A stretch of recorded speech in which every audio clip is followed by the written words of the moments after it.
I want to take it where I left it. I was talking about segmentation, targeting, and positioning. But again, I want to talk about the fact that it's very important to understand that this concept is not just a small concept. It's the idea that sometimes an opportunity is to go after a small group of people. So when you're a small business, should you try to be everything to everyone? No, because you have limited resources. So you're much better off trying to be everything as much as you can to a small group of people. And so who is this small group of people? Analyzing the market and identifying a specific group of people is very important. Could we say that niche wacky could be very specific? Could niche wacky create music just for the people that like classic Japanese cars? That seems to be very minimalistic, but maybe that's how it needs to start. Do the people that like Japanese car and collect all Japanese car have a specific style of music that they like, and it's sort of common among this group of people? Maybe they do. Would be worth trying to identify that. And maybe starting from this, a small group, niche wacky, being very, very successful with a very, very, very specific. So then you could say, well, why don't we do Santa Lucia people? Well, the problem is it's outside of the US. It's going to be about him finding a small group in America that, because America is such a big country, it's going to still be significant, but it'll be very small compared to the potential of America, but very big compared to the fact that this is still a large group of people. So segmenting will be looking at all of these people. How many people, I don't know, collect Japanese classic car, and how many are maybe African American? And what music do they like? And could he be making music for this very specific group?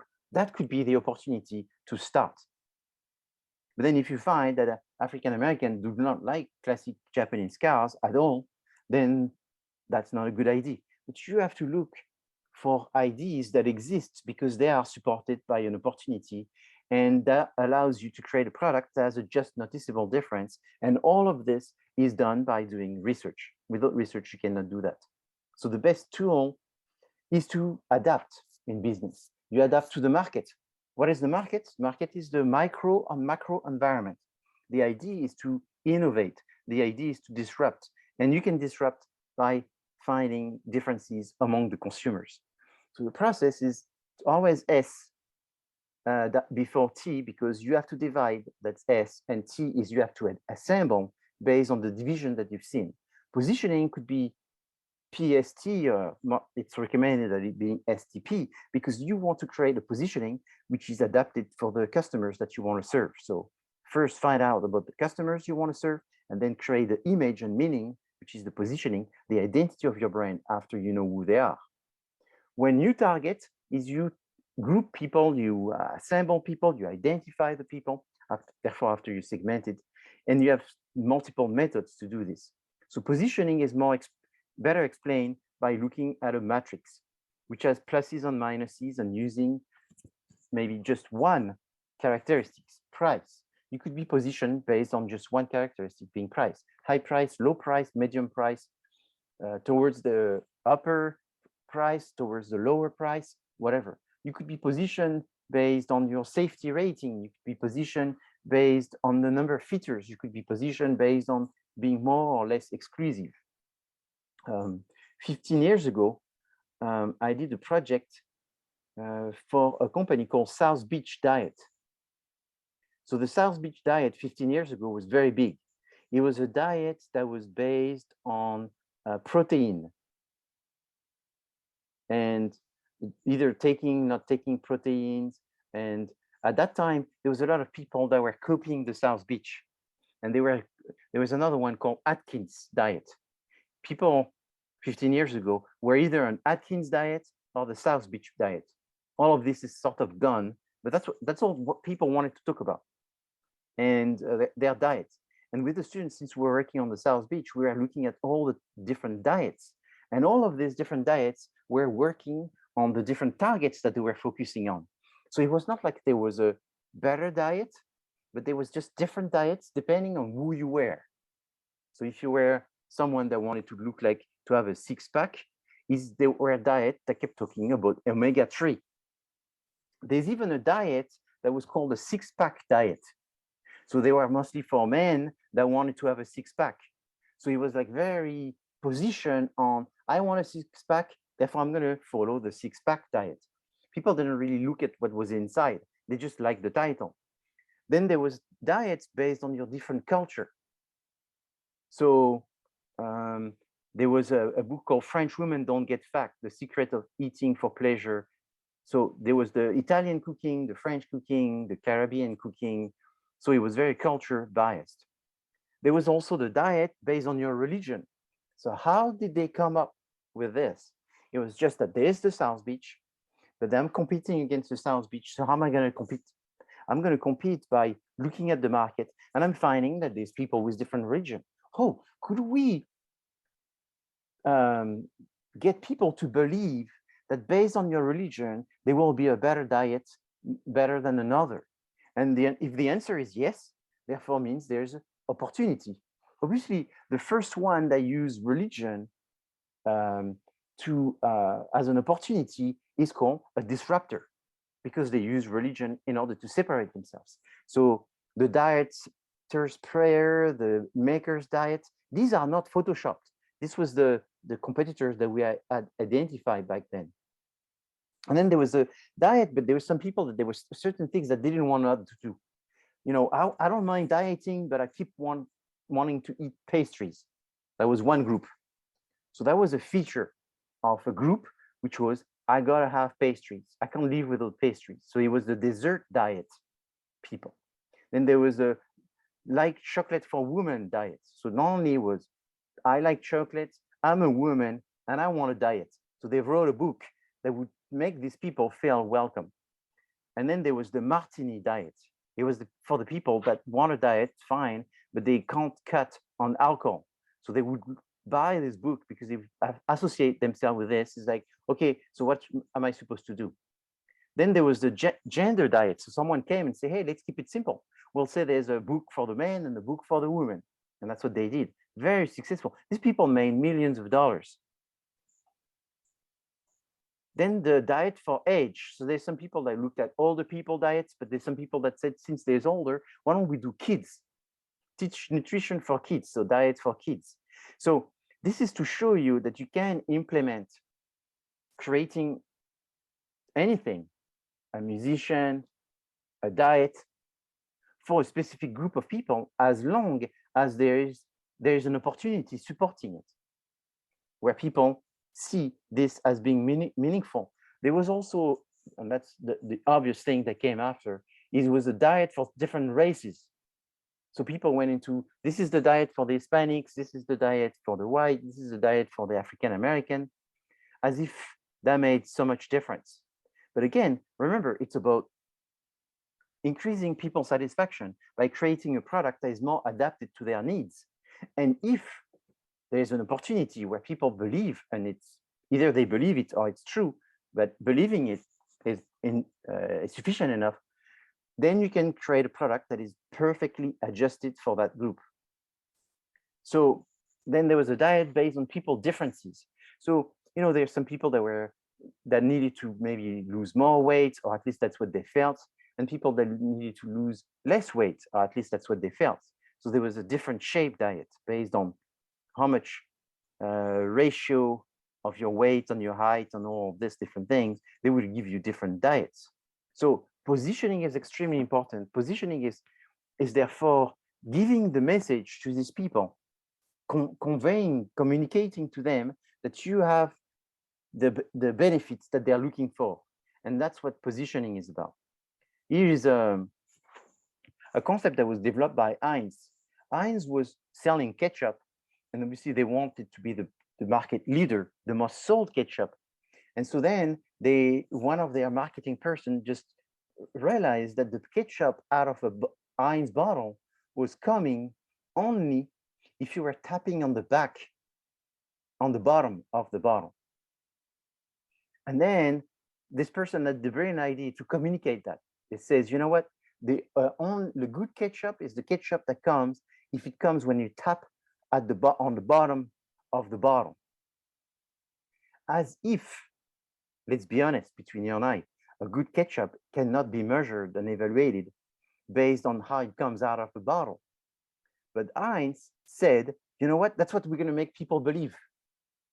So they said, if the ketchup comes when you tap on the bottom, then that's a good ketchup.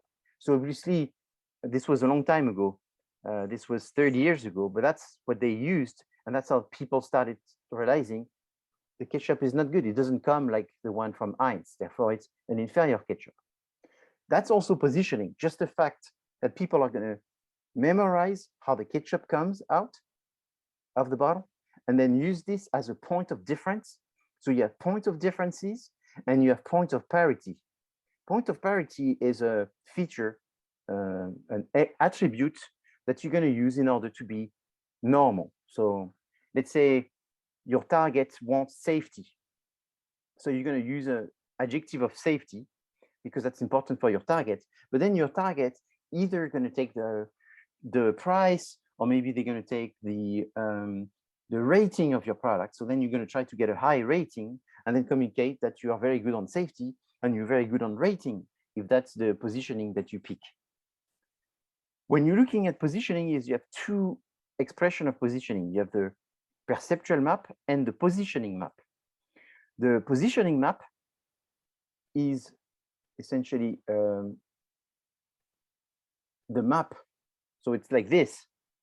This is a map, more or less, where you show where the different brands are based on the attributes. So positioning map is the one done by the company. So if Marriott was to do a positioning map and they put themselves like this, that would be their position, and therefore it would be positioning map. The perceptual map is when you give the brand to the consumers and then the consumers put it where they think it belongs to. So if you want, there is one that is subjective, which is the positioning map, because that's where the company thinks they are. It's subjective. And then there's the objective map of the positioning map, which is called perceptual map. So it's important to understand that there's two maps. One, which is the truth in the eye of the consumer, and the other one, which is the wish in the eye of the company. And you have to do these two maps to see if there is a gap, because obviously you want to minimize the gap between what consumers think the meaning of your brand is and what the company wants consumers to believe the meaning to be. So that's important to understand, that this positioning subject is important because it's sometimes the main reason why people buy products, not so much for what the product does, but for what the product means. And in fact, some people mentioned that inside when they talked about the marketing research. The marketing research is important because you want to see the gap between what the company wants people to perceive and what consumers are actually perceiving, and you want to minimize this gap. And constantly, that's what you do. And for positioning, is the same. You will want to have the exact meaning in people's mind than the one that you want them to have. So in summary, segmentation is many potential characteristics based on some personal characteristics such as age, usage, loyalty, personality, the income, and if they're married. And then these are grouped into personas, if you want. So these personas are also called the target. And then these targets end up having a name that is sort of a title that summarizes what is this group. And then you have a positioning which is the meaning that you want people to perceive. So oftentimes this meaning is related to like a slogan. So how do we know what is the positioning of our competitors? You just study their slogan. You study the word that they use when they communicate, like the most common adjectives and all this. The most common adjectives that your competitor use is probably their positioning. Whatever they repeat is their positioning. Okay, do you have any questions on STP before I move to the next subject?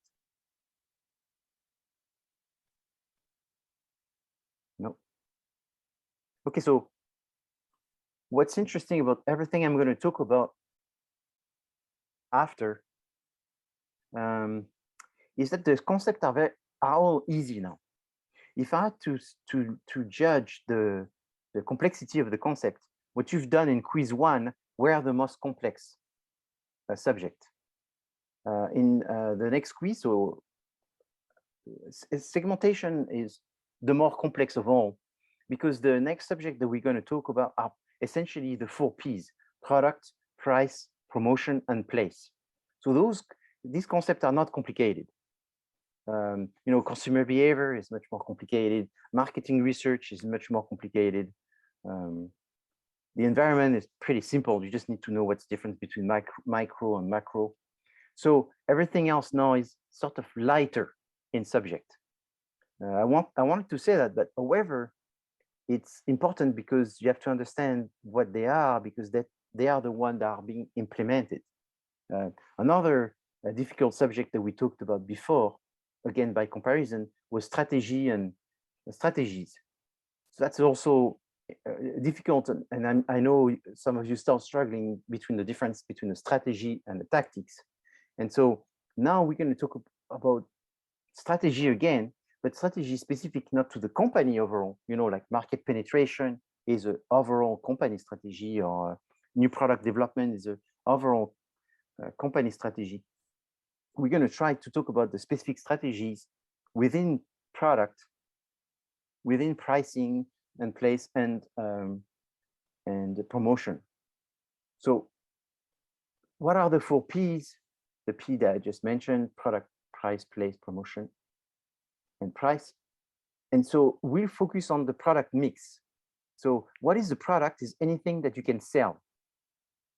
So you can sell obviously a good, which is the thing that most people think when they think about a product. But a product is a generic term that has many components inside. You can sell an event, like a concert, or like the Olympic Games that just finished. You can sell a person, like a political candidate, or like an actor, or like a musician. You can sell a place, like real estate, or like a vacation destination. You can sell services, like an airline, or like a haircut, or like a restaurant. And you can sell organization, like the Navy, or like CSUN. You can sell IDs, like don't drink or drive, or you know, wear your mask or get vaccinated. You can sell a combination of the above. Marketing is selling product when product is the generic term. So is a singer a product? Yes, it is, but specifically, it's a person. Is a hotel a product? Yes, but more specifically, it's a service. So that's essentially what I want you to remember. A lawyer. So what's a lawyer? It's a product, but more specifically, what's a lawyer?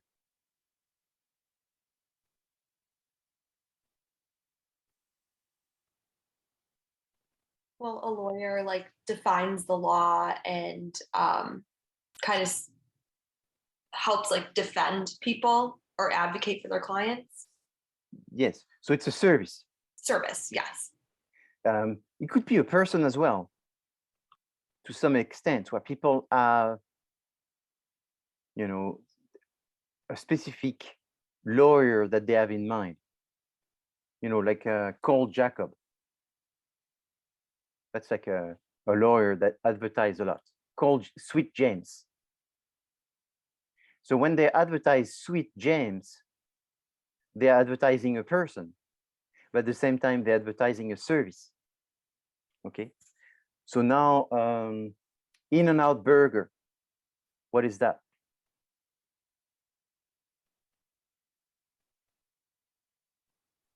It's a product and a service. Exactly. Well, everything is a product. It's a good and a service. Okay. Yeah, that's correct. So sometimes it's tricky because it's a combination. I mean, the lawyer, like I just did, was also a combination, but sometimes it's an obvious combination because there is a shift, between being maybe more of a service than a product, but in an burger, people are also getting the product. Disneyland, what is that? A place? So Disneyland is a place, yes, and it's a service. It's more a service, and it's also a place, because there is different Disneyland, and therefore there may be different appeal, like going to Florida versus going to Japan versus going to Paris versus going to California. So the place has an impact, which Disneyland, but it's a service. And what is the service of Disneyland? Like Lamia said, experiences. Yeah, it's an experience. It's entertainment. Okay, so what you need to think, therefore, this is not rocket science. Is everything is a product, but a product is the generic term that includes goods, services, events, and combination of all of these. So what is iTunes?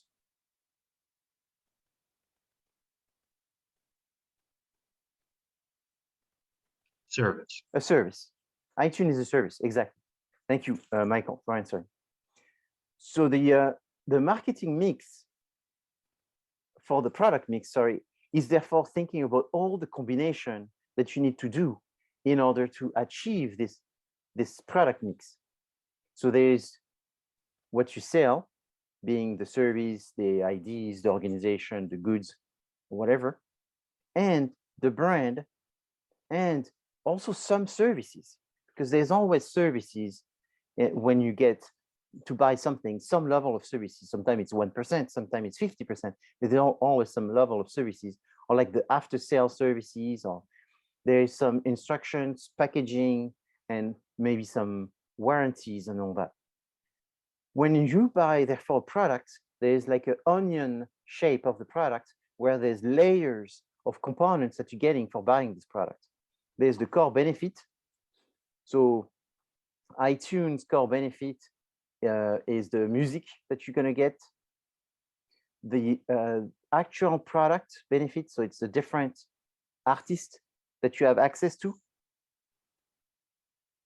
And then you have the augmented product, which are maybe the extra services that you will get from getting this product. So the onion shape is like this. So if you're buying, if you're going to CSUN, for example, what is the core benefit of CSUN? Service? So it's a CSUN is a service and an organization. And the core benefit is education. You're learning something.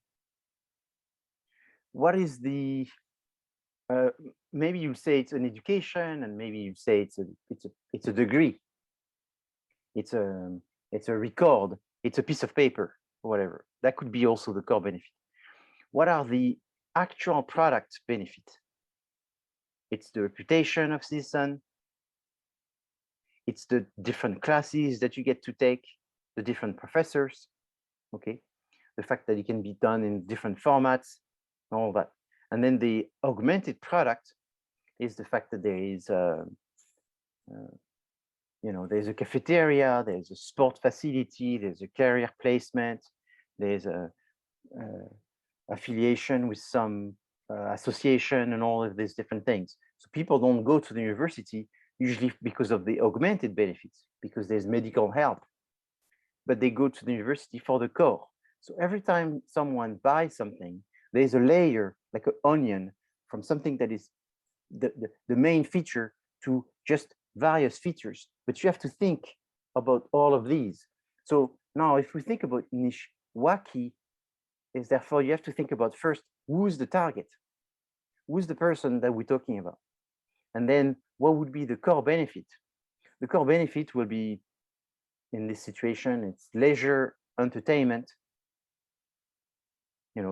pleasure,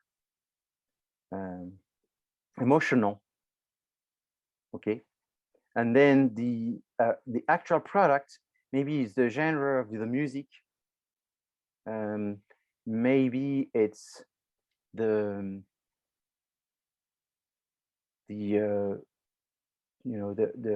the fact that is his reputation, maybe because you find that he has an image that is very complementary. And then what would be the augmented product benefit? Augmented product benefit is the people maybe that you get to meet who are also fans of Nishwaki. The fact that there are different perks that you can get, apparels and invitation to some events where he goes to, so extra benefits of following on being a friend of Nishwaki in a less direct manner. Do you have any questions on this? Okay, so all of these concepts are pretty simple. Products are classified in 4 groups. There's the convenience product. Convenience is usually low price. You buy it in many places. It's mass produced, mass advertised, like candy, newspaper, and soap. Versus the shopping product is you don't buy it as often. You see differences between the brands. You see differences between the places to buy it. Usually it's a higher price, and you make comparison before buying the product, some comparison. And you use your experience as well in order to judge. You may ask some other people. So you look for information in order to help you make a decision. Specialty product it's more exclusive, more limited purchase. It's always higher prices. There's more risk in buying the wrong product. It's not bought as often in your life. It may be very rare. I mean, like a wedding gown or something like this. And so it's limited. And as I said, there is risk. So luxury products are inside the specialty product. Then the last one is unsought product, which is not as obvious as the other one. So I'll spend just one more minute on this one, which is either unsought because you do not, you're not the target for it. So, like for example, gluten-free bread. For me, it's unsought. I don't have an issue with gluten. And if there's less gluten, there will be less taste. So therefore, since I don't have a medical issue, why would I buy gluten-free? Maybe like, I don't know, something that would be very related to a woman thing, like high heels. I would not buy high heels for myself. It would not be convenient for me. And so I would not buy a cane, for example, a walker. I don't need a cane, therefore I'm not going to buy a cane. So sometimes things are unsought because you're not the target of the product. Like baby food. I won't buy baby food. I don't have a baby, so why would I buy baby food? Sometimes it's unsought because it's new, and therefore I have not been aware of this product. So that's the one is most interesting because it's the most common. If people do not know, they are not very aware of it, they don't have much experience, and therefore you have to tell them about it. Like life insurance. People don't know unless they are getting older, maybe they have more assets, maybe they have kids, and then they married or whatever, and they have someone else to protect, and then they think about life insurance. You don't think too much of life insurance. If you live by yourself and you're single or whatever, it doesn't have as much importance. So things change, life change, perception of what you want, what you need, what you don't need is changing with time. So unsought products,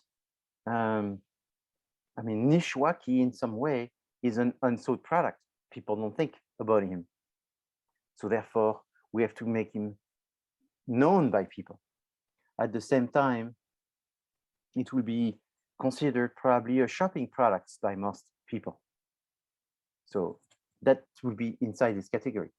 The product mix decision is the fact that when you have, so for the music industry, this will be adapted.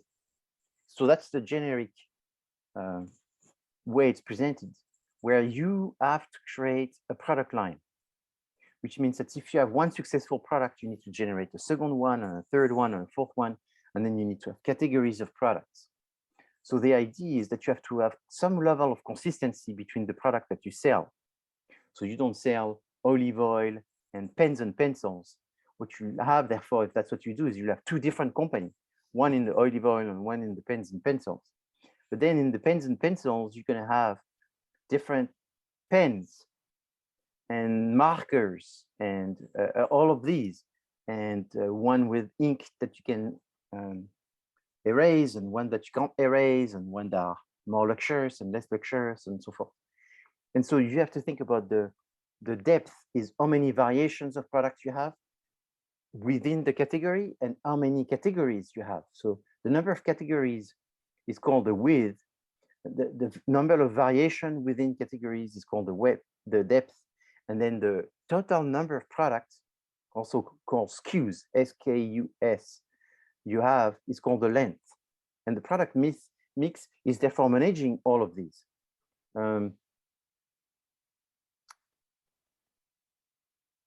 For a musician, the variation may be in the genre of music that you generate. So you could do R&B, you could do soul, and you could do Afrobeat.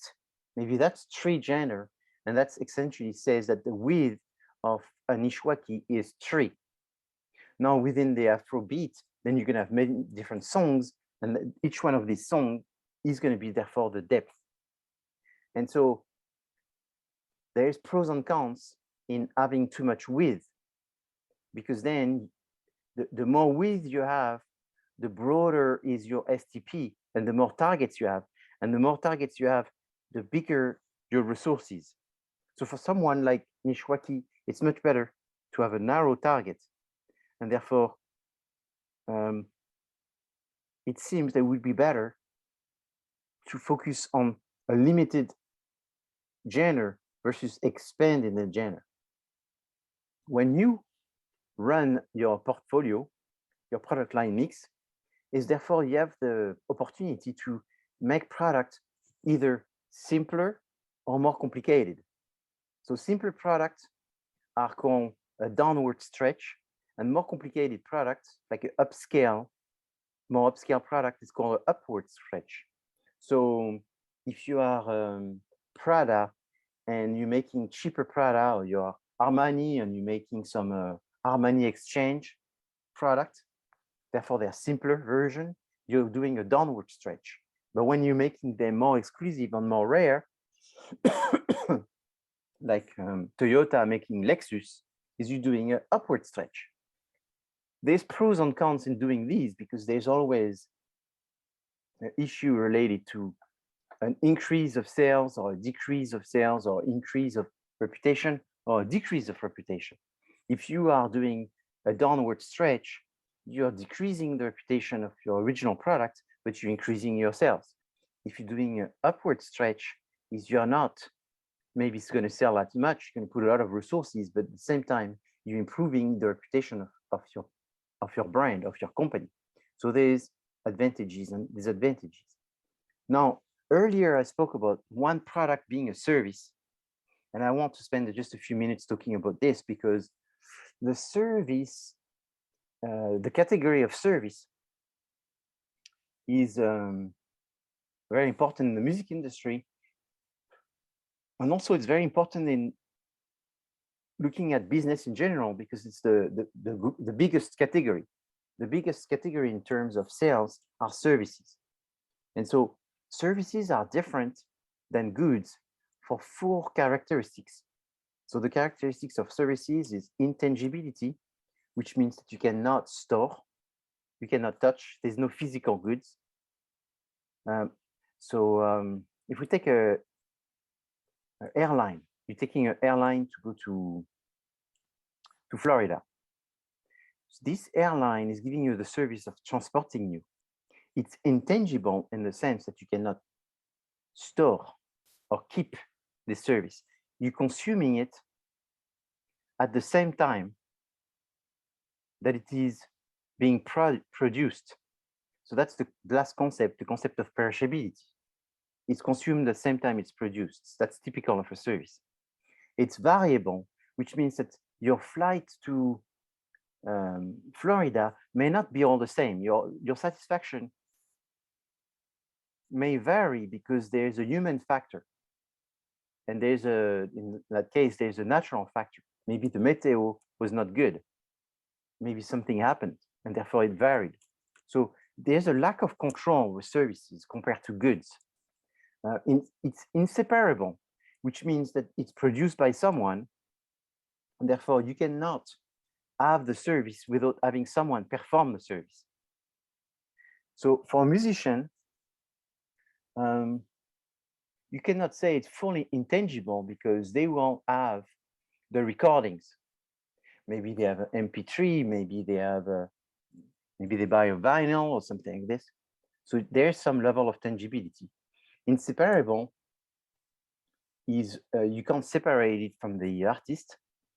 It's variable. Well, if it's a recording, it's not variable. But if we're talking about the concert, then there's variations because of the different venues and the different performance.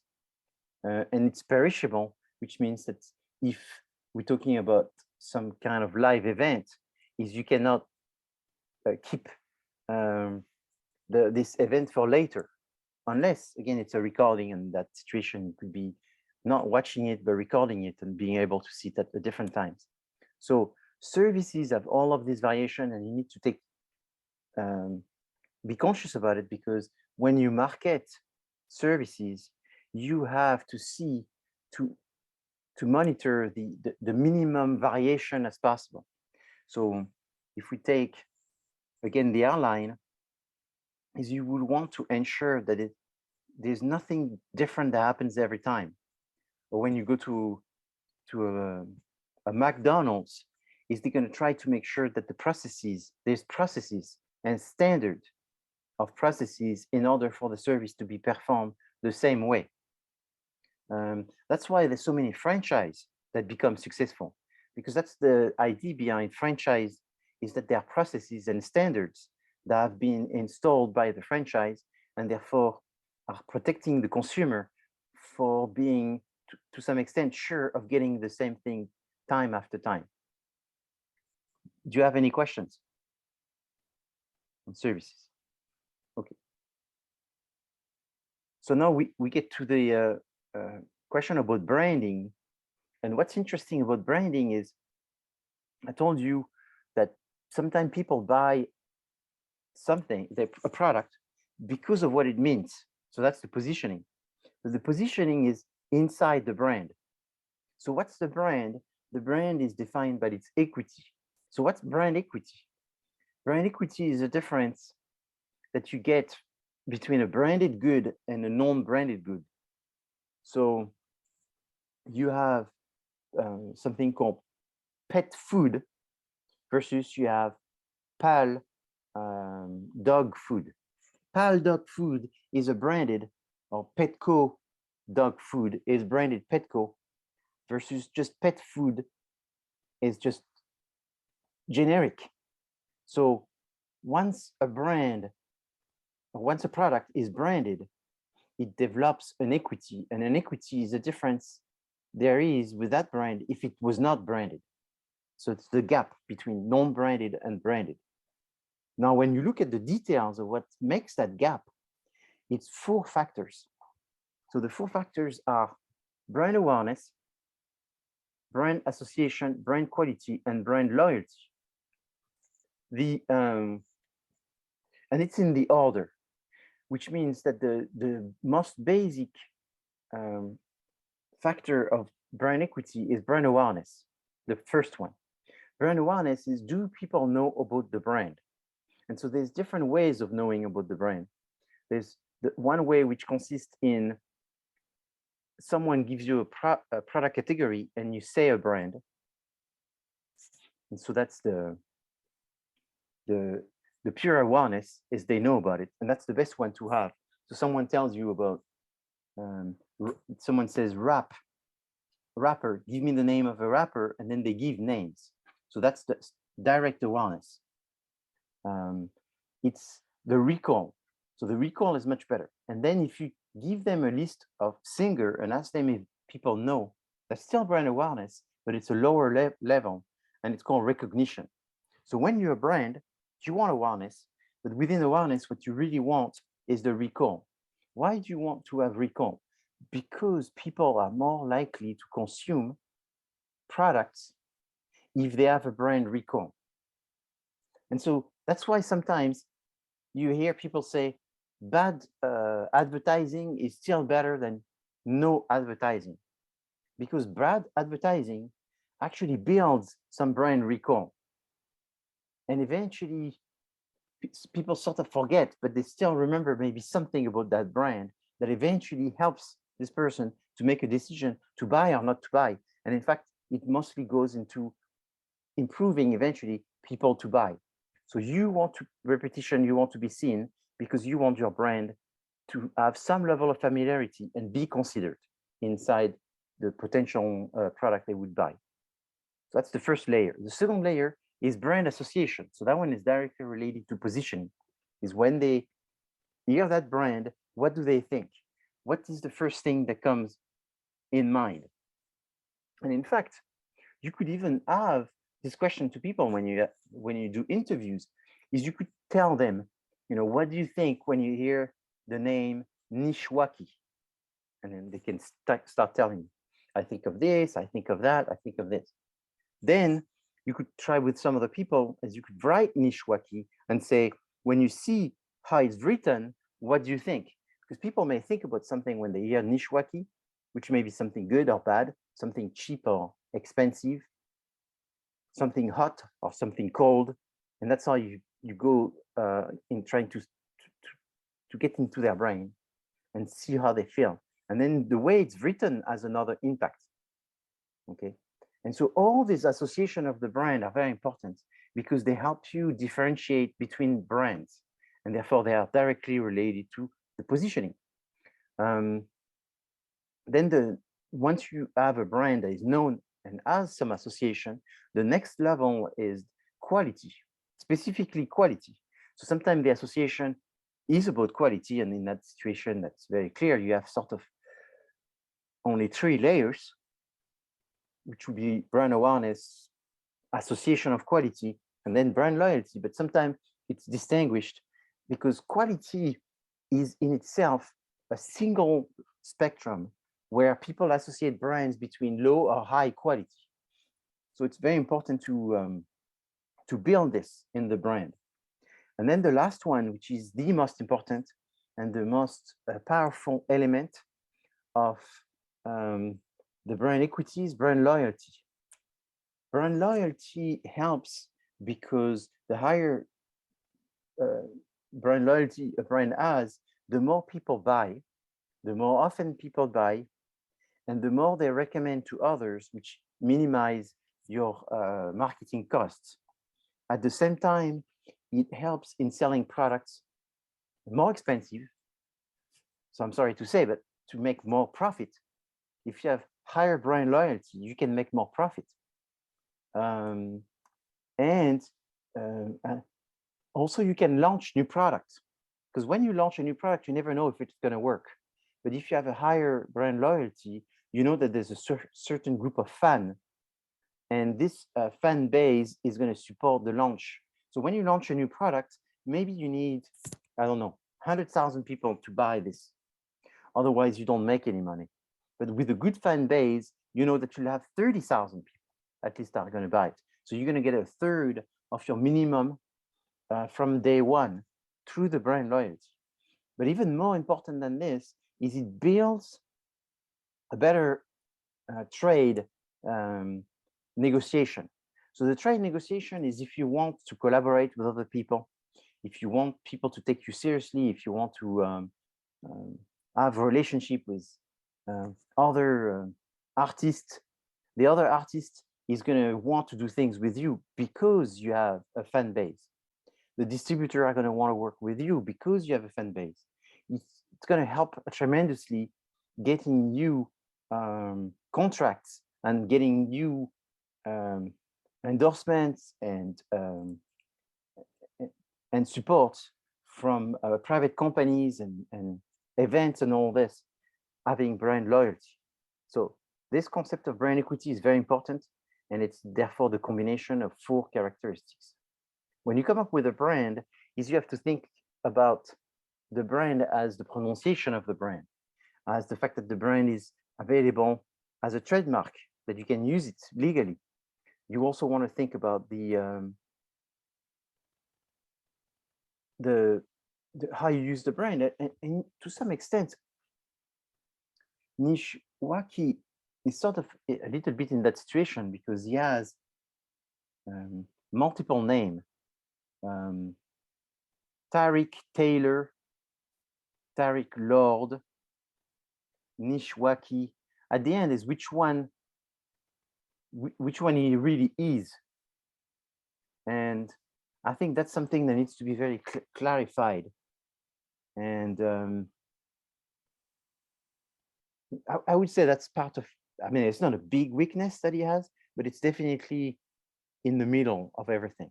Is what is the name at the end? You know, who are the member of his band? Is he a band or is he a solo person? You know, what's the overall brand that we have here? That's very, very important. Now, when we look at outside of the music industries, you have the manufacturer brand, the distributor brand, and the generic brand, which is not branded, therefore has no equity. Manufacturer brand is good because then you have always the recognition of who's making it. However, manufacturers tend to make many different brands or many different product categories, and therefore they lose a little bit the specificity.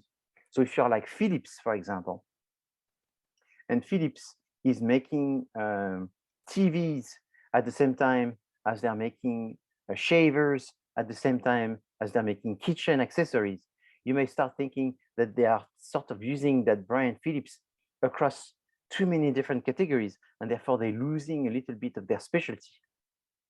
However, for the marketing purpose, it's more effective if you have only one brand across multiple different categories.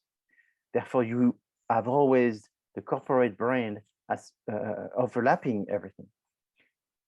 The opposite is therefore to create brands for each one of these categories, but then that increases your cost in branding this product.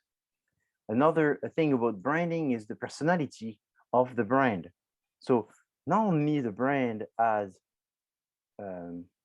equity, but brand are also sort of have a human stereotype that comes with them. So it's also important to see what is the human emotional connection that there is with this brand if you are thinking in terms of sincerity, excitement, competence, sophistication, and ruggedness. So I don't want you to remember all of these details, but what I would like you to remember is that people sort of personify things. People give human traits to things, either a human traits to an object, where people may look at an object and say, oh, this object looks more like a woman or like a man or like a younger person or older person. But brands are the same, is they have human traits. And it is sort of wrong to think that they don't. And you should always be aware of what are the traits of my brand, the human traits of my brand. Now, I told you that when you talk about the 4 Ps, is you have strategies. So these are oftentimes called sub-strategies because they are not the big strategies, like I said, market penetration, diversification, and so forth. They are the sub-strategy at the P level. So the sub-strategy of the product are product line, where you have the concept of extension, the width, the depth, you have the product line stretch, where you have the possibility of down stretch, up stretch, and then you have these sub-strategies within the branding. And so if you sell the same brand to the same category, this is called line extension. So you're selling a yogurt, and then you're selling the same yogurt in different flavors. Every time you add a flavor, it is just a line extension. Now, if you are selling the same brand with a new product category, it's called a brand extension. So you just keep using the same brand, but you're extending it with new categories. Multi-brands is when you use different brand name for the same category. And why would you do that? Different names for the same category because you want to try to increase your market share. So what you do is you have multiple brands sold at the same time, but there would be different people buying these different brands. What they would not realize is they come from the same manufacturer. And therefore you will increase the amount of product that you sell by having multiple brands. Now, a new brand, as this says, is when you realize that maybe your brand is not appropriate for the target, and you have to create, because you're creating a product that's so different, is you want to not use the current brand that you have, but have a specific brand, new brands. And then the fifth sub-strategy is called co-branding. So co-branding is when you have two brands for the same product. So in music, you have a lot of collaborations, and therefore that would be a sub-strategy called co-branding. To now talk about new product development, which is a strategy that we talked about before. New product development is one of the key strategies, corporate strategies. So I don't want to confuse you too much because I'm using terms, but maybe I need to redefine them. But what happens is you have company strategies. They are like the overall corporate strategies.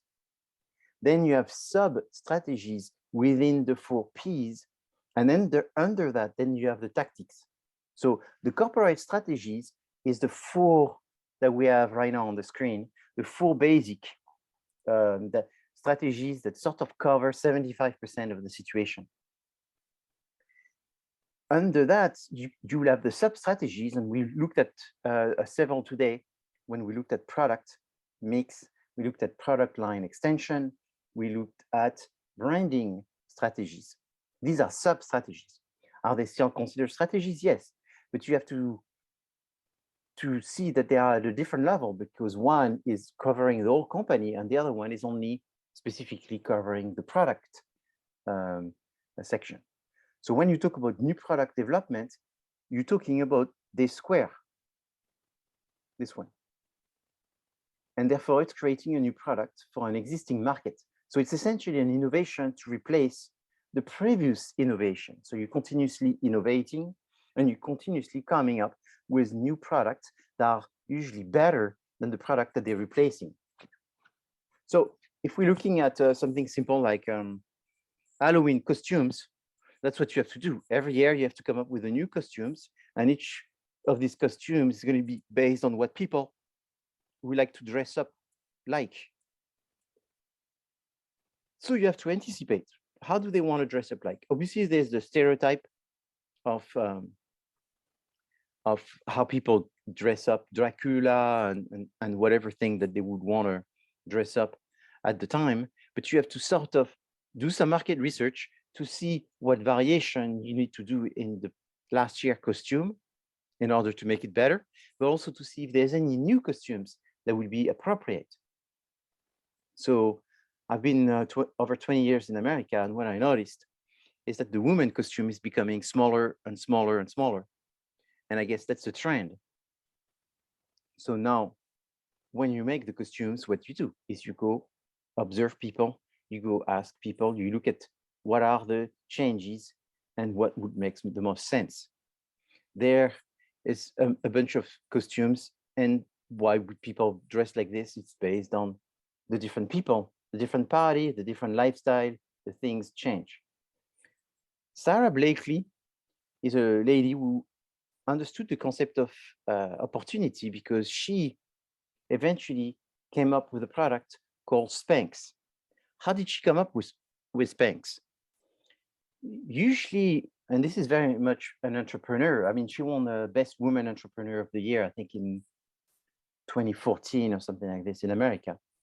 And she became a billionaire, and she started from zero to a billionaire. And how did she do that? The first thing is she was creating a product for herself. So she identified a problem that she had, then she made a product, and she was not trying to become a billionaire or an entrepreneur. She was really making this product for her own usage. She was trying to just quickly improve her silhouette. And so she had this idea of creating some kind of underwear that would have the potential to improve the shapes. What she did is she created the underwear, and as she was creating the underwear, she found that the underwear that she was offering was not very attractive, and these already existed, but they look like an old school, old grandma underwear to make someone look better. And then she says, hey, why don't I make it more sexy? And that's what she did. And as she did this, she had a friend getting excited about what she was doing, and the friend started asking her to make some for herself. And at that time, she realized that since I like it and my friend like it, I've got a business. However, that's not how you're supposed to do it. You're not supposed to get successful by luck. You're supposed to have some kind of understanding of how you can improve luck. And the way to improve luck is to think about the problem that you're solving and how many people would want this solution because they have the same problem. And so there she went and started sewing a number of these and starting selling them until she had let's say, a lucky moment because she was able to get a large retailer to buy thousands of these and give her a down payment in order to be able to get this product to be produced in mass by a company under her supervision. And that's how she started. She essentially bootstrapped her entrepreneurship financially by using the deposit of that large retailer in order to make a first batch production. But as she developed this company, she realized that there was other shape on other spaces where a woman would want to buy the product, and then she developed new product based on the different women, the different areas that women wanted this to be done. Eventually, she went beyond the concept of women and the different places and the different problems being solved. She also addressed these for men. So when you're doing new product development, that's what you do, is you try to look for problems and you provide solutions. Where do you find the problems? You could find them on yourself. Where do you find the problems? In people telling you, in the retailers telling you, in the distributors telling you, in the customers telling you, in looking at what the competitors are doing. In fact, this is someone that is competing against Spanx, and they created Things, which is a competitor that came right after Spanx.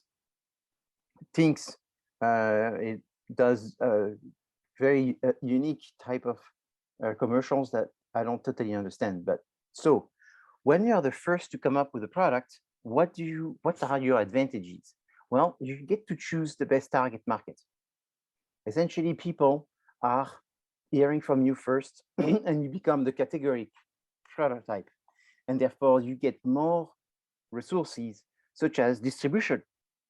The distributors start distributing you before the other one, and then it's harder for someone to come because distribution has already been taking the first one to come. However, it doesn't always work that easy because sometimes you have to spend money in order to get the ball rolling, and you may be spending 1, 2, 3 years getting the ball rolling, and once the ball gets rolling, your competitors have had time to see what you're doing, and then they sort of get very inspired by what you're doing, and they are taking advantage of all the marketing and groundwork that you had to do in order to keep moving. So new product options are you buy another company, you buy an existing patent, you buy a franchise, a license, you are new to the world, or you're just new to the market where you're selling the product. You don't have to be 100% new. Being 100% new is very, very, very difficult. It's much better to try to improve. And what is the name of that concept? It's called the just noticeable difference.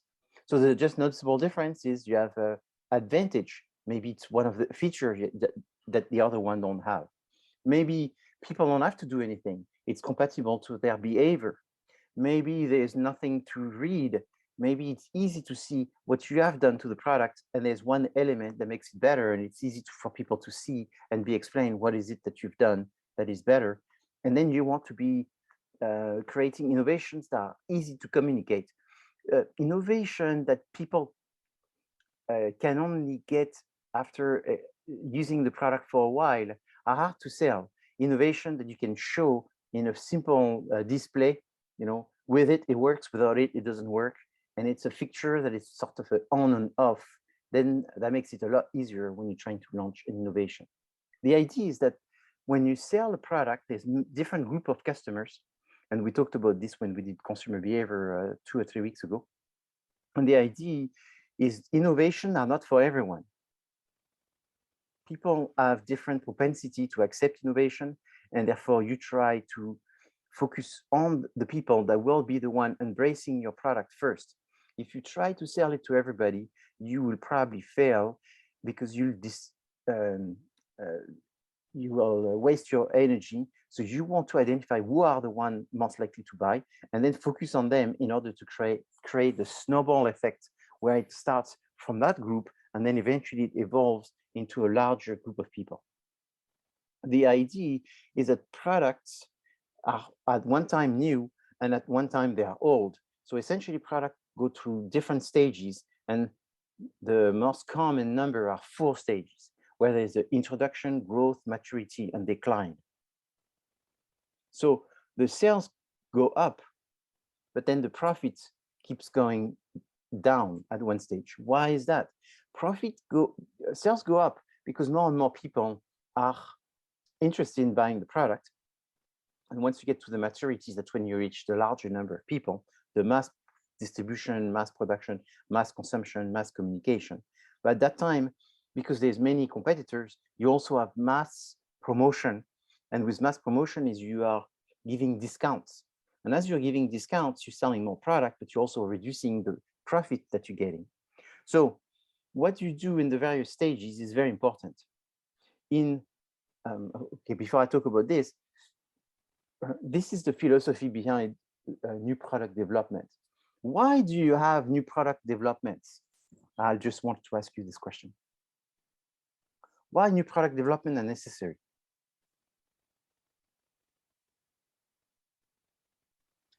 Because the market is always going to change. Because the market is always changing, that's correct. But what's changing in the market that makes you do that? Well, demand.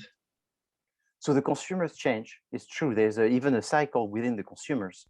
People change what they want, and maybe the new generation that comes behind them wants something different. So you have to adjust, that's true. What else in the market is pushing you to do that? Other competitions? Exactly. You have other competition that join in, and therefore you can't stay comfortable waiting, to get your paycheck. Is because competitors enter, you have to come up with an innovation. So not only you compete against yourself, because essentially you become obsolete, because eventually your consumers change, but you also become obsolete because your competitors makes you obsolete. So the best way to respond to that is to anticipate and be proactive. So when you launch product 1, you need to think about the fact that this product 1 is great, but you need to have a product 2 coming. And product 2, you may be starting product 2 that you're already working on product 3. You never know for sure how long each product is going to last. And there may be a generation of product that lasts for 20 years, and there may be the next generation that lasts for 2 years. It's very hard to predict because there's many factors that can get into the equation. Like we said, the consumer, the competitors, the government, the economy, so many things can impact and make it longer or shorter. But what you need to know is that company sales need to go up. And company sales, in order to go up, need to have multiple generations that sort of cover and increase the flow of sales. So therefore, that's why you need profits, because you need to have constant profits in order to maintain the survival of your company in the environment that you live in. And so different activities that you're going to have within the different, so this one goes here. You see, you have introduction, growth, maturity, and decline, 4 stages. In each one of these stages, you need to do different things to your product. So then we go to this one. These are the 2 same things. You sort of overlap them. In the introduction stage, what you do is you introduce the product and you just want people to be aware of what it does and what it is. In the growth stage, so the second stage, you want the product to take off. And in order to take off, you want to maximize the market share and grow your profit. So you see it's the opposite in the maturity. So maximize your market share is you want to get as much product sold as quickly as possible in order to cover the territory, cover the market, and increase your share. By doing this, it's going to be easier for you to defend it. And what people don't totally realize, but there is something very important, is the distributors, for the most part, are lazy. And therefore, they only like to sell what's easy to sell. And what's easy to sell is what everybody knows. And therefore, that's why you want to be as quickly known as possible, as quickly available everywhere. And if it's available everywhere, that's usually what people buy. And if it's what people buy, that's usually what keeps being everywhere. So it's like this effect. And at that time, you just grow your profit, but your profit margin is very high, but the amount of money you're making is not so high as much as it becomes in the maturity stage. In the maturity stage, this is when you maximize the profit. So there's a difference. The profit margin is like how much you make with this product. I sell it $100, I make $50. That's in the growth stage. Versus in the maturity stage, you sell it a little cheaper, $90. And this time you don't make 45, half. This time maybe you make $20. So you only make 18% versus 50%. But the difference is this is where you will be selling the most product. So it's better to sell 1,000 products where you make 20% than sell 100 products that you make 50%. So mathematically, in the maturity stage is where you have the largest profit in dollar, but small profit in margin. But there you will try to defend your market share because you want to benefit from all the investments that you did in the introduction and in the growth stage. So not only you need an investment for the stage 1 and 2, but also what you have is you have a -1 stage, which is the stage of creating the product. And maybe you could say that you have a -2, you have a -3, because there are many stages before that as well that we're going to discuss. So after the maturity is the decline, and in the decline, what you try to do is reduce your expenses, reduce your investment, and just harvest as much as you can some profit, because like I said, maybe you went from 50% profit to 18% profit, and in the decline stage, suddenly your profit may be 10%. So you try to invest the least as possible in order to keep having some profit. But then at one stage, even if you don't make much profit, you don't make that much sales, so you really don't want to invest anymore. And at that time, it's the time to divest, because it's starting to cost you more than you can make by selling this product, because there's not too many people interested anymore. So then you phase out. And almost you could say the simple rule is if you have a product in introduction, you have one in phase 0 or phase -1. So you have a product in gestation when one is launched, and one is in the growth, one is in introduction, and one is in gestation. So you should have always one product in each one of those stages. Could you have more than one product? You could. It all depends on your resources. It depends also on the market. If it's a high technology market where there's a lot of growth, a lot of new entrants, a lot of research being done, and therefore there you'll have multiple products because it's more dicey to know which one is going to work.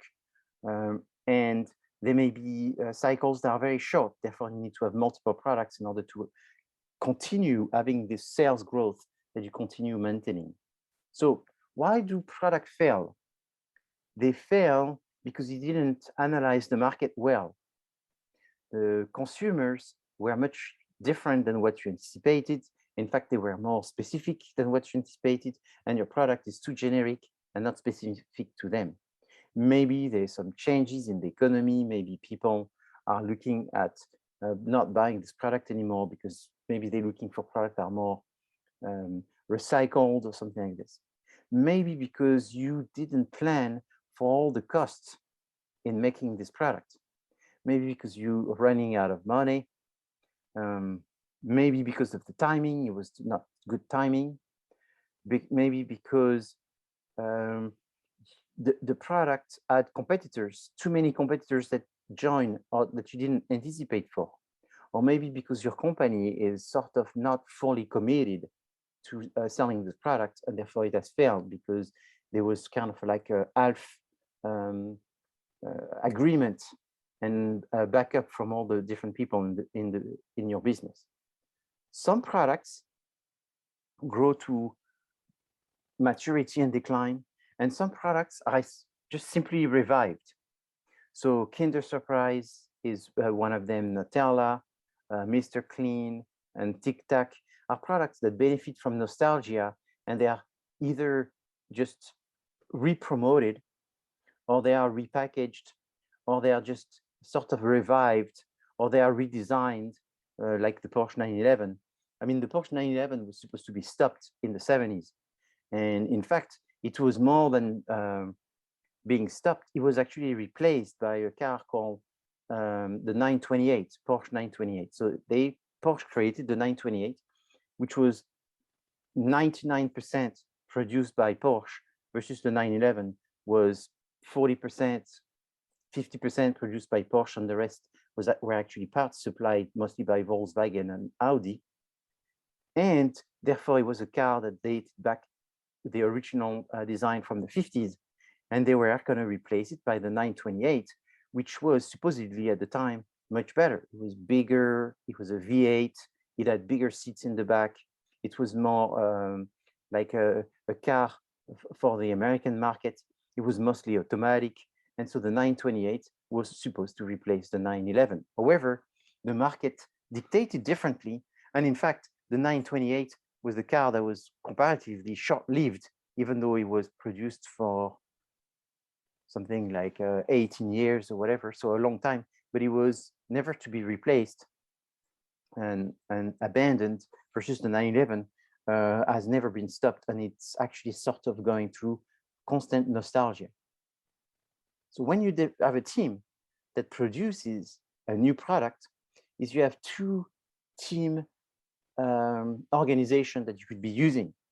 You have the sequential, where you'll have different steps in order to develop the product, and in each one of these steps, you will have different people being involved. Step one, you would have people involved in production. Step two in engineering. Step three in marketing, and step 4 in accounting and finance. That's the traditional method. The advantage with this is it's very clear when one group starts and when they finish, and all the people in this group are the same. They're all accountant, or they're all engineers, and they're all production. So they all speak the same language and understand each other. Otherwise, you have a method which is more complex. It's called simultaneous, also team-based, where what they're going to do is have multiple steps, but they would have people representing the different skills and functions of the company in order to go through these steps with the different perspectives. So the advantage of this is it's more integrated. The disadvantage of this is it's harder to make people from different functions agree with one another. So pros and cons, but overall, the team base is much more efficient. So what are the 8 stages of new product development? And that's something that you you want to sort of pay attention. You don't have to remember this because it's sort of technical in the details, but at least for the quiz, know sort of the order as they come. That way you have some understanding. What you want to remember for a long time is that new product development is an important strategy, and that's why it's the only one that I will spend time to speak specifically. It's because in business, it's necessary to create and innovate. And it's necessary to understand that you have to go through phases in order to go do a good job. And the more you try to take shortcuts in creating a new product, the more likely that you will fail. My recommendation is, well, you will have to study this exact slide again in the next class. Because in the next class, you will be playing the role of an entrepreneur. Therefore, it's 99.9% sure that you will create a new product. And therefore, you will have to really go into great detail. You don't have to do that for this class of marketing, but it will be more important to do it in the next one, where you'll have to go into great details of what you're trying to do with this new company that you're creating, and what are the activities that you did in the various stage of development. So the first stage is called ID generation. ID generation is what is brainstorming. So brainstorming is trying to collect as many ideas as possible, trying to relate them to opportunities and as early as possible. That way you can go into the second stage, which is to filter them, to select between these ideas. Some ideas are good, but not realistic. Some ideas are good, but not timely. Some ideas are good, but you don't have the resources. Some ideas are good, but maybe for someone else than you. And so you want to go through them between all the things that you can do and you can do within the next season or something. Then the concept development and testing, this one you can go into more or less depth.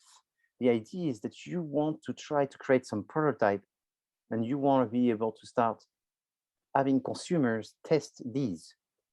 So you test if what a problem you're trying to solve is and how you're going to solve it is looking like it's promising.